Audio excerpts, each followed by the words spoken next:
Hoy nos acompaña Luca Gómez, que es nutricionista graduado por la Universidad de Barcelona, máster en nutrición según Leo y metabolismo de la Universidad Rovira y Virgili.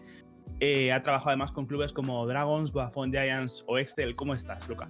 Muy bien, muchas gracias por invitarme.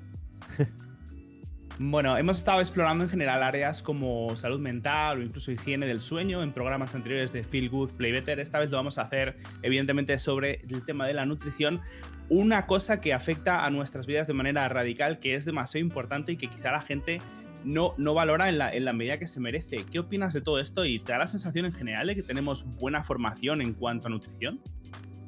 Ostras, pues a ver, que no se valora lo suficiente, probablemente es algo que todos estamos de acuerdo, al menos los profesionales de nuestro lado y parte de la población. ¿Información suficiente? Yo creo que, o sea, sí y no. A nivel básico, más o menos todos sabemos lo que es bueno o no es bueno comer. Es decir, yo voy a la gente de la calle y le pregunto, oye, dime qué es saludable. Y me dice, pues la verdura o la fruta, eso lo tenemos claro, ¿no? O qué es malo, pues yo qué sé, la bollería o las chuches, tal, ¿no? Esto es, a nivel básico, más o menos sabemos un poco lo que es bueno y malo. ¿Qué pasa? Que a partir de aquí se va generando unas capas de información de repente, que si internet, que si el Instagram, que si las noticias. Hay una especie de noticias súper exageradas, ¿no? También porque la gente o las noticias buscan el clickbait, buscan el titular cantoso, que empiezan a decir unas cosas que te hacen pues un poco dudar, ¿no? Entonces la gente está un poco a veces confundida porque incluso llegan a venir mensajes contradictorios. Claro. Entonces creo que la base más o menos todos la sabemos y a partir de ahí tenemos un montón de información, a veces contradictoria, un poco exagerada, que nos hace dudar y nos hace ir dando bandazos, ¿no? Pero bueno, al final tú, ¿a quién escuchas? Es muy complicado, ¿no? Y muchas veces acabamos escuchando al que más nos promete o al que nos dice un poco lo que queremos oír también, ¿no? Ese es el mayor problema que veo yo hoy en día, que la gente no tiene acceso o no acude inmediatamente a un profesional de la nutrición, que es lo que deberíamos hacer en este caso, y rápidamente pues buscamos información y en internet pues ahora mismo Claro. es un mundo lleno de contradicciones y, como tú dices, intentos de llamar la atención que tienden a prometer cosas que no son o a llamar a la confusión. Pero bueno, esto lo veremos más adelante. Ahora lo que vamos a hacer, si te parece, es ver una serie de casos puntuales, cosas Sí, que claro. creo que son interesantes. Por ejemplo, iría a hablar directamente del consumo de azúcar, que es una digamos, de las cosas más controversiales en los últimos tiempos, y hablando un poco relacionado con los esports, podemos Sí. hablar del caso de Taylor, que es un entrenador español. En Fnatic puso una restricción de bebidas azucaradas muy agresivas, y en general quiero que me des tu opinión sobre el tema de las bebidas azucaradas, del consumo de azúcar en general, y también, ya que estamos, pues de las bebidas que son cero, light y todo este tipo de bebidas que supuestamente no tienen azúcar, pero pues a lo mejor no son tan buenas como puede parecer. Vale, o sea, primero la restricción que puso Taylor me pareció un acierto increíble. El azúcar en sí, o sea, cuando hablamos de azúcar, inciso, hablamos de azúcar libre. No hablamos del azúcar que pueda tener, por ejemplo, si me como una manzana, la manzana tiene azúcar, da igual, o sea, no hablamos de azúcar, ¿no? Hablamos de cosas azucaradas, azúcar añadido, etcétera. El azúcar, de hace tiempo ya se ha visto que tiene efectos negativos sobre la salud y por lo tanto, aplicando a esports también sobre el rendimiento, ¿no? Famosas curvas de glucemia donde tú, pam, te sube el azúcar de golpe y a los 20 minutos te pega la bajona, estás en medio de una partida y te desconcentras o lo que sea. Hemos visto casos de estos incluso en competiciones nacionales. Todo esto viene también un poco del típico, el cerebro necesita azúcar para funcionar, ¿no? Es una frase que nos han enseñado y que técnicamente es correcta, pero luego, claro, el cuerpo ya fabrica esos azúcares para funcionar, ¿no? O sea, el cuerpo ya fabrica esos azúcares para el cerebro. Entonces, el azúcar habría que cortarlo siempre en general y concretamente más en esports. No hablamos de hidratos de carbono, esto es otra cosa. Estamos hablando del azúcar, otra vez, simple y tal, ¿no? Claro, en el mundo de los esports tenemos concretamente una gran influencia e incluso un gran patrocinio de marcas de bebidas energéticas. Entonces ahí hay una especie de conflicto interno, porque claro, las bebidas energéticas que la base o están publicitadas como que tienen cafeína, que la cafeína es buena para el rendimiento mental, llega esta disonancia, ¿no? De, ostras, pero si la cafeína es buena para el rendimiento mental, tomar estas bebidas es buena. Claro, se ha visto que en estudios, además muy recientes, que el consumo de bebidas energéticas, tanto en adultos como en niños y jóvenes, tiene un montón de efectos secundarios que verás ahora que son además contraproducentes para los jugadores de esports. Por ejemplo, estrés, nerviosismo, estados de ánimo depresivos, incluso tipo malestar gastrointestinal o insomnio, que si habéis hablado del sueño veréis que es algo también malísimo.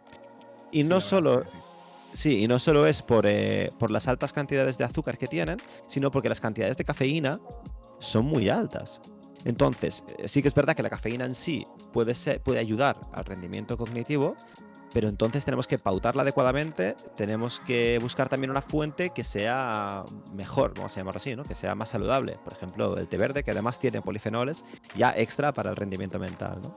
Y me preguntabas también por las bebidas light. Eso es. Las bebidas light, a ver, es un tema un poco más complejo, porque claro, no tienen azúcar y dirías directamente, oye, pues son mejores que las bebidas con azúcar. Bueno, claro, técnicamente son mejores, pero mejor que malísimo igual no es bueno ya, sino sigue siendo malo, ¿no? Muchas veces el tema de las bebidas light no es primero, la cantidad de café, si hablamos de bebidas energéticas, la cantidad de cafeína que tienen ya es muy alta, y si no hablamos de bebidas energéticas, hay otros componentes de los refrescos en general que tampoco son, bueno, iba a decir no son buenos, son perjudiciales también para la salud, y además sigues en el hábito de beber cosas ultra dulces, súper azucaradas, que esto va a hacer que tú sigas buscando ese sabor, que sigas queriendo ¿no? No sé, esa recompensa de beber algo dulce. Sí. Y entonces esto tampoco es bueno a la larga. Yo siempre usaría las bebidas light un poco como los parches de nicotina, es decir, como un paso intermedio, pero para acabar quitándolo, no para mantenerlo permanentemente, ¿no? Bueno, corrígeme si me equivoco, pero me habían dicho, o es lo típico, ¿no? Que nos llega información que puede ser confusa y Sí. ahora que te tengo delante, pues quiero aprovechar porque probablemente mucha gente piense lo mismo. Y a mí lo que me habían dicho es como que al final los edulcorantes pues también son sales y pues consumir bebidas pues que al final tienen sal y demás, pues también es perjudicial y fomenta la retención de líquidos y demás, por mucho que sean bebidas cero, bebidas light, ¿no? Y te prometan esto. ¿Que esto es así realmente o no tiene mucho que ver? A ver, edulcorantes hay muchos tipos. Y vamos a ponernos un poco técnicos. Los grandes edulcorantes, los más conocidos hoy en día, los más usados, que son tipo el aspartamo, por ejemplo. El aspartamo, concretamente, no es una sal, es un. Es un aminoácido, bueno, no es un aminoácido técnicamente, pero son dos aminoácidos juntos, ¿no? Y entonces, claro, o sea, no tiene función biológica en el cuerpo, simplemente tú lo ingieres y haces su proceso a través del hígado y lo excretas. Cuando se habla de que son sales, muchas veces se habla de que aumentan aumentan la cantidad de elementos que hay dentro de la bebida. Y esto a veces se puede decir que por osmosis, ¿no? Pues o sea, por osmosis de hecho es contraproducente. Porque si tú bebes una bebida que está muy concentrada, tú por osmosis, o sea, por cómo se mueve el agua dentro del intestino, vas a deshidratarte. O sea, es decir, vas a tender a compensar excretando agua del intestino. Claro. Por eso las bebidas, la mayoría de bebidas para deportistas, y pongo muchas comillas, son bebidas isotónicas, bebidas que tienen la misma concentración que tenemos nosotros de agua en el intestino. Y esto hace que ni pierdas ni ganes agua. Vale. En todo caso, la mayoría no son sales en sí, o sea, no son sales minerales. Los edulcorantes suelen ser compuestos distintos, normalmente o proteicos o polialcoholes, y no suelen ayudar a hidratar para nada. De hecho, normalmente aumentan la concentración del líquido y suelen ayudar a lo contrario, a deshidratar. Vale, bueno, pues muchas gracias por aclararme esto, porque estoy seguro que al igual que yo desde la ignorancia, otras muchas personas piensan lo mismo o cosas parecidas y la verdad es que creo que ha quedado bastante claro. Quiero hablar también de otro tema, que es el tema del ayuno intermitente, que está muy de moda ahora mismo, ¿no? Y todo el mundo habla de él, mucha gente habla de que lo pone en práctica y demás. Sí. Y hay mucha confusión también con respecto al tema. Entonces, ¿podrías contarnos en qué consiste exactamente el ayuno intermitente y qué tiene de beneficioso o de mito en general? El ayuno intermitente, como corriente nutricional, digamos, o dietética, es no comer o comer solo en unas franjas horarias concretas. Por ejemplo, hago ayuno, o sea, no como 16 horas del día y en las 8 que me quedan como todo lo que debería comer durante el día. ¿Cuál es el problema del ayuno intermitente? Que es que cuando se estudia, los estudios de ayuno intermitente, muchos utilizan rangos distintos. Es decir, un estudio estudia un ayuno 16-8, el que hemos comentado, ¿no? O sea, 16 horas de no comer, 8 horas de comer. Otro estudia, pues, 24, 20 horas de no comer y 4 de sí comer. Entonces, no hay una homogeneidad en los estudios respecto a cuántas horas sería correcto ayunar y cuántas horas no sería correcto ayunar. Si tú coges todos estos estudios de las diferentes horas, incluso estudios de gente que come sin ayunar, bueno, técnicamente todos ayunamos porque nos vamos a dormir por la noche, nos levantamos por la mañana y hemos estado X horas sin comer. Entonces, bueno, ayuno es más corto, da igual. Esto ya entra el debate de cuándo se empieza a considerar ayuno y cuándo no. Pero si tú coges todos los estudios de las horas, de los horarios en los que es mejor o peor comer, cuándo no, lo que se ve en los metaanálisis, en los estudios que aglomeran todos los estudios, es que realmente no hay una diferencia significativa entre cuántas horas pases sin comer o cuántas horas pases comiendo. Lo que realmente importa es la calidad de la comida y cómo eso, y que comas lo que tú necesites para funcionar correctamente, ¿no? Tener una alimentación adecuada. A nivel práctico, si ahora nos ponemos... Claro, porque los estudios hablan de población, ¿no? Pero a nivel práctico a cada persona le va a ir mejor o peor una cosa, ya sea por horarios laborales, porque no pueda cocinar o comer a ciertas horas, o porque esté trabajando en un sitio donde no pueda comer o no pueda parar, o lo que sea. Al final, lo que importa para esa persona es que lo que coma sea saludable y no tanto cuando coma o lo deje de comer. Y aquí entramos, esto deriva en otros temas tipo, yo qué sé, no comas fruta por la noche porque engorda, etcétera, etcétera, ¿no? Al final, lo importante es que la alimentación sea equilibrada y no cuántas veces comes. Puedes comer 2 veces al día, puedes comer 6, que esto lo hace mucha gente, comer 5 o 6 veces al día, y sigue siendo igual de saludable. Sí que es verdad que hay situaciones excepcionales, como en algunas enfermedades graves o como por ejemplo en deportistas de élite, etcétera, donde hay unos timings estrictos de cuándo comen, pero es por un tema de rendimiento o de ponerse mejor, pero son casos que son la excepción y no deberían aplicarse a la norma general. Claro, además en esta entrevista no vamos a tratar de no dar una visión general de la situación nutricional, porque al final cada persona es un mundo, ¿no? Y es lo que tú dices, pues en el caso de los deportistas tienen que ajustarse a necesidades, ¿no? Energéticas, por decirlo de alguna manera. Y bueno, hablando ya, partiendo del tema del ayuno intermitente, una de las cosas que hace las personas que hacen ayuno intermitente muchas veces es saltarse el desayuno. Sí. Y por otra parte existe el mito o la frase popular de que el desayuno es la comida más importante del día. ¿Qué tan cierto es esto? ¿Y no son como igual de importantes todas las comidas al final? ¿Qué opinas de este tema? Técnicamente no se están saltando el desayuno. Porque la primera vez que comes al día dejas de ayunar, ¿qué es lo que significa desayuno? O sea, se están saltando lo que es el desayuno, digamos, social, ¿no? Lo que socialmente entendemos como la comida del desayuno.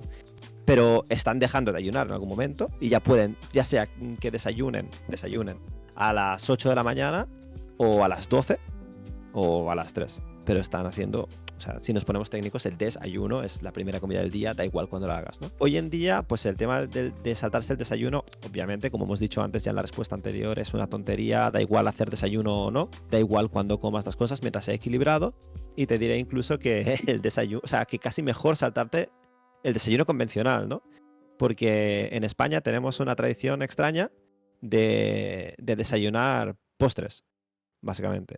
O sea, desayunamos súper dulce, desayunamos leche con cereales, desayunamos galletas con café, bollería. Es decir, si nos ponemos a analizar las comidas, probablemente el desayuno sea la comida menos saludable del día. Entonces, bueno, saltársela en este sentido me parece hasta bien, ¿no? Porque no por saltársela en sí, sino porque comeremos un poco hasta mejor. Entendido. Bueno, ahora vamos a ir a un caso muy popular, que es el caso de The Odd One, que ahora mismo es streamer para Team Solomid. En su momento fue un famoso jugador profesional. Y bueno, básicamente fue uno de los primeros jugadores en general. Bueno, el equipo fue uno de los primeros equipos en tener una gaming house y empezar a trabajar de esta manera. Y bueno, se cuenta que él era un auténtico desastre con temas de alimentación. Todo el rato comía comida preparada y bebía la misma bebida energética repetidamente. Y bueno, se cuenta que llegó a desarrollar incluso escorbuto, que es una cosa que en su momento, en 2012, pues ya era como que no es algo común, ¿no? Evidentemente este es un caso muy, muy drástico, pero ¿qué consecuencias puede tener en general una mala alimentación? Pues mira, aquí tienes el primer ejemplo, ¿no? A ver, el escorbuto es un caso extremo de déficit de vitamina C, ¿no? Que obviamente encontramos en frutas y verduras y ya podemos empezar a ver el por qué pasó, ¿no? El link causal ahí. O eso, o no jugaba Gunplank y no sabía que había que comer de vez en cuando un poco de vitamina C para curarte el escorbuto, ¿no? Pero al final, una mala alimentación nos va a llevar a déficits que pueden tener tantas consecuencias como elementos ahí en la alimentación. Es decir, cada nutriente del que tengas déficit puede tener una serie de efectos secundarios. Yo qué sé, pues los típicos. Si te falta hierro, pues tendrás anemia, estarás cansado y tal. O si te falta fibra, pues tendrás estreñimiento, etc. Claro, a nivel de esports tenemos otra capa encima de esta, que es que hay muchos nutrientes de los que puedes estar un poco deficitario o deficitario, que no tengan un impacto directo sobre tu vida, es decir, tú no te des cuenta de que te falta un poco, tengas un poco de déficit, pero a nivel del rendimiento óptimo de un jugador sí que se note. Por ejemplo, el omega 3. Normalmente mucha gente está en déficit de ácidos grasos omega 3, no lo nota, pero a nivel de rendimiento cognitivo, rendimiento mental y a la hora de jugar se nota bastante. O vitaminas y minerales de frutas y verduras, ¿no? Tipo vitamina A, vitamina C, que te van a ayudar a rendir mejor, y que estés un poco deficitario, si no tienes una alimentación adecuada, no lo vas a notar, pero sí que va a afectar luego a cómo juegas. Claro, tú cómo lo comparas, porque es muy complicado, ¿no? Entonces tú estás en ese estado de un poco de déficit, juegas bien, tal, estás de puta madre, pues oye, no pasa nada, pero en el momento que empiezas a comer bien y tienes una alimentación adecuada, estas vitaminas ya están en sus cantidades correctas, puedes notar una mejora de tu rendimiento. Claro. Bueno, vamos a hablar ahora, Lucas, si te parece, del concepto de dieta, porque el tema de las dietas yo creo que lo vemos casi todos, yo me incluyo el primero, soy el primero que entraba al error muchas veces, como algo que milagrosamente en X tiempo va a hacer que perdamos todos nuestros problemas de salud o de sobrepeso o de mala alimentación en general, y a partir de ahí pues estemos completamente sanos o con un físico envidiable y demás, ¿no? Y no lo vemos tanto como lo que es, o lo que debería ser, que es una rutina de alimentación saludable, ¿no? Entonces, muchas veces cuando queremos alimentarnos bien, pues lo que hacemos es acudir a internet y un poco lo que dijimos antes, ¿no? Nos encontramos todo tipo de información contradictoria, pues títulos que buscan pues tener las palabras clave para posicionarse en Google y aparecer antes, pero que realmente pues por hacer esto pues están desinformando o están generalizando y demás, ¿no? Un poco el tema de cada persona es un mundo y demás. Entonces, para una persona como nosotros, los jugadores o los creadores de contenido, o pues, lo que sea, que quiera empezar a comer bien, que quiera empezar a tener una rutina saludable, vamos a decir esa expresión, ¿qué consejos darías? Bueno, obviamente, y barriendo un poco para casa, pero también es lo que pienso que hay que hacer, lo primero que tendríais que hacer, se tendría que hacer es ir a un especialista. O sea, ir a un nutricionista, un dietista que sepa de lo que habla, y empezar a chequear ya que has hablado de las dietas, por palabras que yo considero palabras prohibidas, que si las dicen tienes que salir corriendo, ¿no? Dietas con nombres, salir corriendo. Cosa milagrosa, salir corriendo. Alimentos prohibidos, cosas así, o sea, hay que vigilar, ¿no? con los extremos, ¿no? El tema de las dietas, claro, es que aquí tenemos la palabra dieta en español está cargada muy negativamente, además. Entonces yo recomiendo que nadie haga dieta, o sea, no hagáis dieta. Dieta es una palabra muy cargada que implica, además, lo que has dicho, ¿no? Temporalidad, o sea, se hace una época, implica pasarlo mal, es negativa, ¿no? Me sacrifico un tiempo para llegar a un punto en el que luego ya podré hacer lo que quiera. Ahí hay un doble error, porque tú lo que necesitas, o lo que necesitamos, es aprender a alimentarnos correctamente. Necesitamos realmente reeducación. o educación. Necesitamos aprender los componentes que hacen, para qué sirven, cómo yo puedo beneficiarme de comer esto o lo otro. Entonces, si tú haces una dieta, la dieta de, yo qué sé, del mango siberiano, la haces 2 semanas, pierdes 32 kilos en 2 semanas. En esas 2 semanas, lo que vas a perder básicamente, aparte de grasa, vas a perder un montón de músculo. Ahí te va a bajar el metabolismo. Y entonces tú vas a volver a comer después normal, porque ya has llegado a tu peso ideal, ¿no? Has llegado al peso ideal, dices, va, ya está, ya acabo la dieta, ahora voy a comer como comía antes. Tú no has reaprendido a comer, tú antes comías, bueno, de una manera que te llevaba a la situación de querer hacer dieta. Entonces, efecto rebote, efecto yo-yo, 100% siempre con dietas, porque has perdido músculo, por lo tanto, has perdido metabolismo, cada vez quemas menos y vuelves a ganar el peso. ¿Qué pasa? Ahí piensas, ostras, la dieta esta que hice me fue súper bien, voy a hacer una similar, la misma. ¡Pam! Vuelves a perder músculo. Y este es el ciclo en el que se queda mucha gente que empieza a hacer dietas, luego recupera el peso, vuelve a hacer la dieta, recupera el peso, etc. Es un ciclo del que cuesta mucho salir. Entonces, yo lo que recomiendo es ir a un profesional que te ayude a aprender a alimentarte, que te ayude a aprender a comer bien, a estar sano y no a hacer cosas temporales, parches temporales que realmente lo que te están es fastidiando, que está haciendo que cada vez estés peor. Vale. Bueno, voy a hablarte un poco a nivel personal, algo que me pasó a mí, que puede que le pase a mucha gente que decida dar el paso de acudir a un profesional de la nutrición. Bueno, yo ahora tengo sobrepeso todavía, pero hace como un año tenía muchísimo más. Y entonces acudí a un nutricionista y claro, pues de primero todo bien, te hacen todo tipo de análisis, bueno, supongo trabajáis con analíticas y demás, como debe ser. Y me hicieron una rutina de alimentación personalizada, me la explicaron y todo bien. Pero lo primero que me encontré es eso, tengo que cocinar muchas veces al día, tengo que hacer la compra de una manera diferente. No tengo nada de tiempo, sé cocinar lo más básico y de repente me tengo que enfrentar pues, a un mundo de platos que no estoy acostumbrado, ¿no? Y eso que mi nutricionista me daba también consejos de cocina y demás, pero claro, te voy a decir que este es el paso más complicado. Acudir al nutricionista para mí no fue nada difícil, pero en el momento en que dices, ostras, tengo que cocinar 2 platos a la hora de comer, la merienda también es un poco elaborada, la cena también, no tengo tiempo. ¿Qué consejos darías en general para este tipo de gente como yo que pueden llegar a encontrarse con esto y ser realmente el problema para ellos?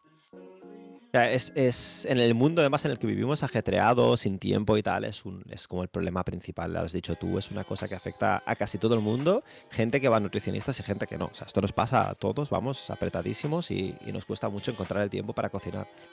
Hay varias cosas que podemos hacer ahí. Una, si está acudiendo a un nutricionista, pedirle recetas en el menú más rápidas de hacer. Nosotros tenemos un montón de recetas siempre y hay algunas más o menos elaboradas.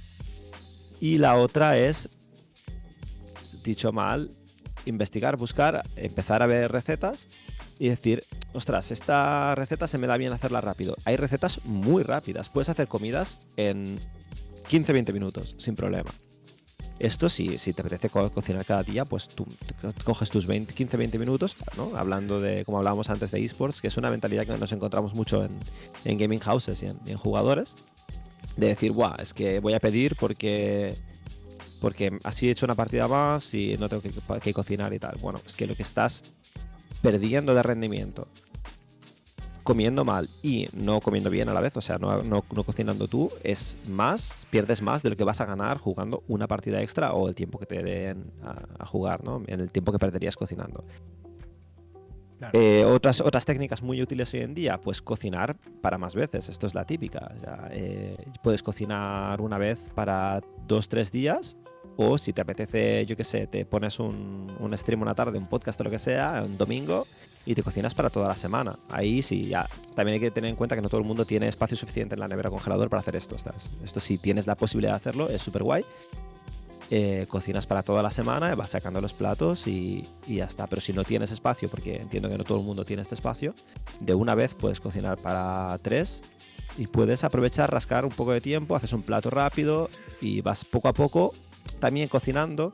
Le coges el tranquillo y poco a poco vas yendo un poco más rápido cada vez, optimizando el tiempo, ya sabes en qué orden has de hacer las cosas, empiezas a encontrar platos que tardan menos en hacerse o que tardan menos en prepararse, y poco a poco vas cogiendo la rutina de cocinar y esto también te va haciendo recortar el tiempo. Pero para mí es lo que decíamos, el beneficio que le vas a sacar a dejar de comer mal y empezar a comer bien vale mucho más la pena que el tiempo que ganes pidiendo comida o comiendo mal. Claro, es que además a mí me pasaba eso, yo lo recuerdo, muchas veces llegas y, pues se te hace tarde, ¿no? Y acabas pidiendo pues comida a Claro. domicilio.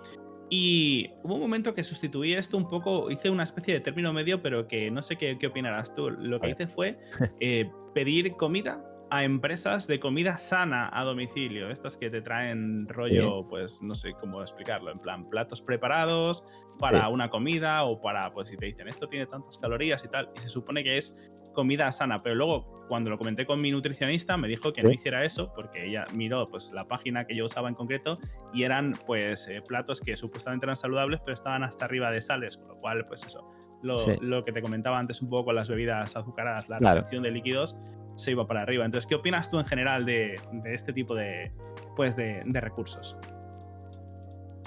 A ver, estamos en lo mismo de antes. Son útiles dentro de un contexto, pero no creo que sean una solución final. En estas, con algún equipo que trabajé, sí que también utilizaban caterings donde de comida saludable, entre comidas, al principio. Y sí que leyendo etiquetas, o sea, te das cuenta, un plato, yo qué sé, platos inocuos, ¿no? Que puedes decir, esto lleva una salsa de tomate casera, o que puede tener, bueno, la salsa de tomate le puedes echar un montón de azúcar y un montón de sal. Claro. Entonces ellos, piensa que al final estas empresas son empresas de catering. Son empresas que lo que buscan es que lo que te sirvan a ti te guste, esté bueno. No buscan que sea saludable, buscan que te guste. Y entonces ellos quieren retenerte como cliente, para eso lo que van a hacer es cargar de sales, cargar de azúcar, cargar de grasas, ¿no? Esos platos, para que tú lo encuentres pues rico y sigas pidiéndoles a ellos. Es parte de la estrategia, digamos, empresarial y es normal. Entonces, entre eso y que luego, y tú no controlas exactamente lo que está entrando en ese plato, claro, si tú quieres realmente controlar lo que comes, y si hablamos a un nivel ya de jugador de esports que quiere ir un poco en serio, que quiere controlar niveles de micronutrientes, quiere controlar niveles de fibra, quiere controlar niveles de vitaminas, de omega 3, etcétera, ostras, pues tendrás que cocinártelo tú para saber exactamente qué estás poniendo y exactamente qué estás comiendo cada vez, ¿no? Al final sí, y te digo, yo llevo ya pues casi un año, meses con esta rutina de alimentación saludable y todo lo que dices es real. Al final, en cuando te pones a aprender mínimamente, te das cuenta de que cocinar es más fácil de lo que parece, de Sí, que hay miles de recursos que literalmente en 5 o 10 minutos puedes elaborar un plato saludable y sí, sí. que no tienes por qué hacer pues un pavo al horno durante 2 horas, ¿no? Entonces, Correcto. como que hay más opciones, ¿no? Hay más abanico incluso para personas como yo que literalmente no paro de trabajar, de verdad. O sea, estoy Claro. todo el día liado. Vamos a hablar, bueno, con todo este tema de la pandemia, hemos pasado muchas horas en casa, confinamientos y demás, Sí. y pues muchas horas, ¿no? Jugando los jugadores o trabajando delante del ordenador de la casa y tal.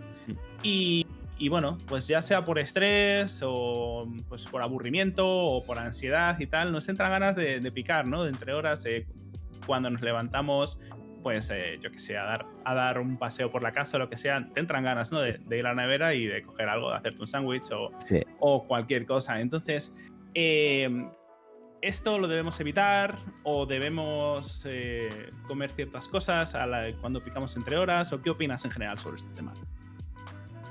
Evitarlo no tiene por qué. Es decir, ahí lo que tenemos que hacer un poco es un cambio de chip, porque tenemos esta mentalidad de, ostras, voy a picar algo, eso que pico no es importante porque estoy picando entre horas, o no nos damos cuenta de que estamos comiendo algo. Esto pasa mucho. Si alguna vez le preguntas a una persona qué has comido durante el día, se va a olvidar de cosas. O sea, porque hay veces que comemos sin ser conscientes de que estamos comiendo. Tengo yo qué sé, unas galletas ahí y voy comiendo y no me doy cuenta porque estoy jugando una partida o lo que sea, ¿no? Pero lo que tenemos que hacer al final es, o sea, hasta comer entre horas está bien, no pasa nada, se come. Ahí te digo, hay gente que come 6 veces al día, paras, eres consciente y dices, ostras, voy a comer porque tengo hambre o tengo gusa, lo que sea. Me apetece comer algo, o he comido a las 2, ceno a las 8 9 y son las 5 6 y tengo hambre. Ahí lo que tenemos que hacer es pues frenar un momento y decir, vale, voy a comer.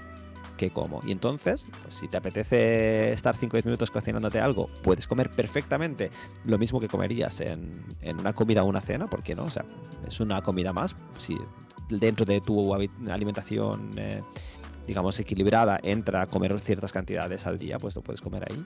Y si quieres algo más para tener a mano mientras juegas, etcétera, pues hay opciones buenísimas. Por ejemplo, yo siempre recomiendo frutos secos y fruta, que son dos cosas que, primera, nos dan esos nutrientes de los que hablábamos no útiles, ¿no? Omega 3 en las nueces, por ejemplo, o vitaminas y fibra en las frutas. Pues yo qué sé, tienes un bolecito con nueces o unas avellanas, o unas mandarinas, un plátano, cosas que son fáciles de comer rápido y está muy bien. Un vasito de agua y para adelante.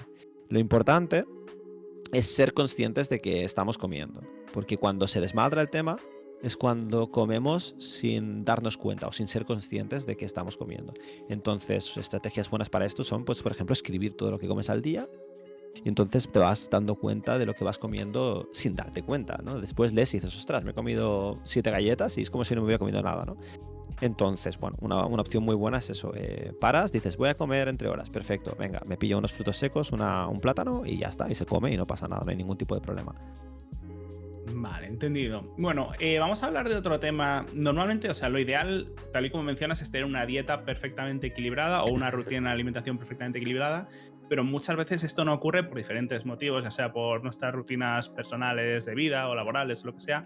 No podemos hacer el pack completo, ¿no? Entonces, existen los suplementos nutricionales. ¿Qué opinas de estos? ¿Cuáles son como los más comunes? Si es que se pueden definir o de alguna manera organizar. Bueno, en general, tu opinión sobre este tema. Los suplementos son una muy buena herramienta que se tiene que usar en casos muy concretos. Es decir, siempre tenemos que intentar dar todos los nutrientes o aportar todos los nutrientes a través de la alimentación. Un suplemento al final no hay que tomarlo porque sí. Al final, además, muchas veces son cantidades muy altas de ese nutriente, ya sea una vitamina, ¿no? O un mineral o lo que sea, o un ácido graso. Normalmente están controlados para que no pase nada si te los tomas, pero bueno, nunca está de más controlarlo. Es una herramienta, por ejemplo, en personas vegetarianas y veganas, la vitamina B12 es obligatorio como suplemento. Mucha gente anda corta de vitamina D porque no salimos al sol, pues se podría mirar de dar un suplemento. Mucha gente a veces toma omega 3 para temas tipo rendimiento, por ejemplo, rendimiento mental y tal. Pero claro, al final, si tú ya estás consiguiendo tu cantidad necesaria de omega 3 o de lo que sea, a través de la alimentación, ese suplemento, primera, no te va a hacer nada. Si tomas mucho puede ser que sea perjudicial, pero es muy complicado. Pero al final lo que vas a estar haciendo es tirar el dinero. Entonces, lo importante es consultar con un especialista y entonces el especialista te diría, ostras, pues creo que en tu caso, porque haces esto y lo otro y tienes esta necesidad y la otra, necesitas este suplemento. Pero de la misma manera que no nos automedicamos, o no deberíamos, no nos tendríamos que autosuplementar sin alguien que indicara una pauta y por qué y con qué motivo. Entonces los suplementos, yo pauto suplementos de vez en cuando me parece necesario y son útiles, pero son útiles con algún asterisco que es, vamos a ver cada situación y cada individuo, ¿no? Sí, yo ahora mismo estoy de hecho tomando uno que es dicho por el médico, ¿eh? Yo no tengo ni idea, es ácido fólico. No sé por qué, pero eso lo tenía muy bajo. Y pues me lo ha recomendado, así que es lo que me toca ahora mismo. Pero sí que existe esa desinformación nuevamente con internet. Muchas veces tenemos alguna carencia, chequeamos algo y decimos, no, es que este suplemento vitamínico que tiene además no sé qué, con esto vamos a ser dioses. Pues ya está, nos lo hemos comprado, nos hemos gastado el dinero y realmente no tenemos ni una supervisión médica ni una información objetiva en base al tipo de persona que somos, ¿no? Claro, Entonces, o sea, bueno. si tomas suplementos y estás, o sea, dicho de rápido y mal, si tomas suplementos y tienes todas las vitaminas y minerales que necesitas, lo único que vas a hacer es, como dice un compañero mío, mear caro. O sea, vas a excretarlo todo y vas a pagar para no llevarte ningún beneficio, ¿no? Entonces, bueno, es bastante inútil para la persona que estará dejándose un dinero que puede gastar en otra cosa, ¿no? Sí, pero cómo nos gusta autoconvencernos Eso siempre. con 4 palabras, es increíble. Sí. Bueno, Luca, desgraciadamente estamos llegando al final de la entrevista. Yo me quedaría hablando mucho más porque además a mí personalmente me interesa muchísimo este tema y estoy seguro que a mucha gente que lo esté viendo le va a ayudar muchísimo. Pero bueno, hemos hablado, yo creo, un poco de todo en torno a las rutinas de alimentación saludables, no solo la importancia, sino cómo llevarlas a cabo. Hemos visto casos prácticos que nos pueden ayudar un poco a sentirnos identificados y bueno, yo estoy muy contento en general con esta charla que he tenido contigo. No sé si nos ha quedado algo o te gustaría dar algún consejo final, así para cerrar la entrevista. Bueno, lo que hemos un poco dicho, ¿no? Tener en cuenta que la alimentación es uno de los pilares, ya no solo de la salud en general, sino también del rendimiento en esports. Y por lo tanto, y ser conscientes, o sea, no tener miedo, porque no hay que tener miedo, sino al revés, utilizarlo como una arma, como una herramienta más que tú puedes tener para mejorar tu rendimiento y pasar por encima del resto, ¿no? Y siempre entonces, pues acudir a especialistas y pedir su ayuda, que para eso estamos, y aprovechar, ser consciente de lo que comemos y poco a poco ir mejorando. Tampoco los cambios no van a ser radicales, esto es un proceso y poco a poco ya se irá mejorando y iremos cogiendo pues mejores hábitos y mejorando cómo jugamos y cómo comemos. Pues muchas gracias, Lucas. Ha sido un auténtico placer tenerte aquí. Y bueno, esto ha sido todo sobre el programa de nutrición. Tenéis más programas relacionados con hábitos saludables en torno a los esports en los demás programas de Feel Good, Play Better.